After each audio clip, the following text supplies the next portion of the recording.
The Story of Lola Sapola. 8-year-old Minnie Rawat was walking on the bank of the river that swept past her village.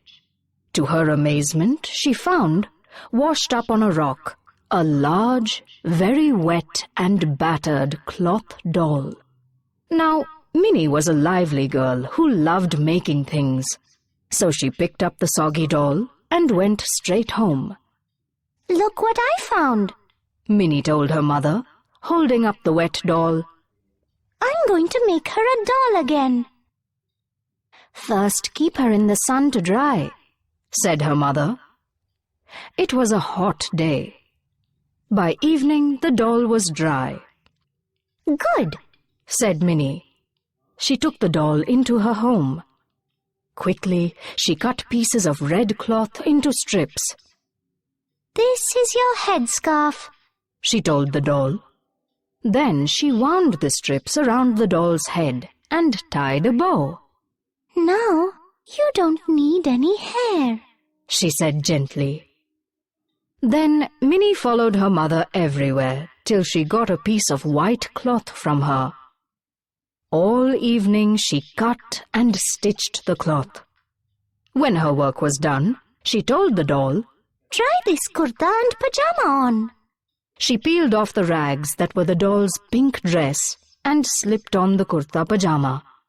"It fits," she said, very pleased. "That's enough for tonight," said Minnie's mother. "It's time to sleep." Early the next morning, Minnie took some kajal and lipstick from her mother's cupboard. She sat outside, with the doll on her knees. The sun was rising, giving the village an orange glow.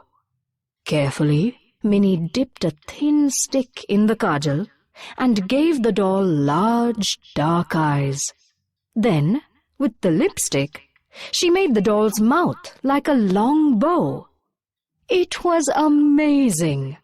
The doll looked alive in the little girl's lap. "One more thing," said Minnie. She took a red ribbon from her hair and tied it round the waist of the doll. "There!" cried Minnie. "I've made you a doll again." She held her doll above her head.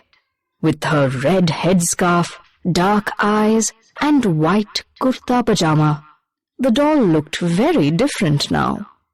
"You will be my fighting doll," said Minnie. "And your name is—" She thought for a bit. "Your name is Lola Sapola." Weeks passed. Wherever Minnie went, Lola Sapola went too. They were like sisters. Minnie began showing her doll how to fight. She would go to an open place at the edge of the forest. "This is what you do," said Minnie. "You crouch like a tiger.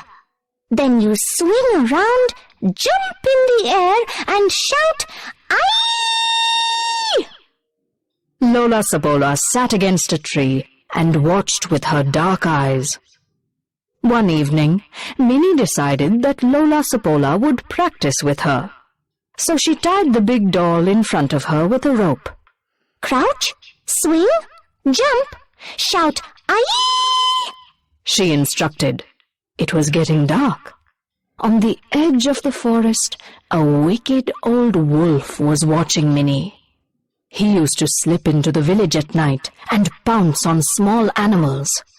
"She's small enough," thought the wolf. "I can make her my dinner." Slowly, the wolf crept up till he was just behind Minnie. "Let's practice one more time," Minnie told Lola Sapola. "Crouch like a tiger, swing around, jump in the air. Aye!" Minnie and Lola Sapola flew through the air and nearly landed on the wolf. And the wolf, taken by surprise, saw not one but 2 bodies flying at him. This was too much for the old animal.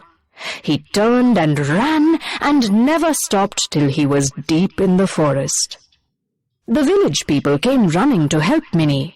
"We saw what happened," You are very brave, Minnie. Minnie was holding Lola Sapola tightly.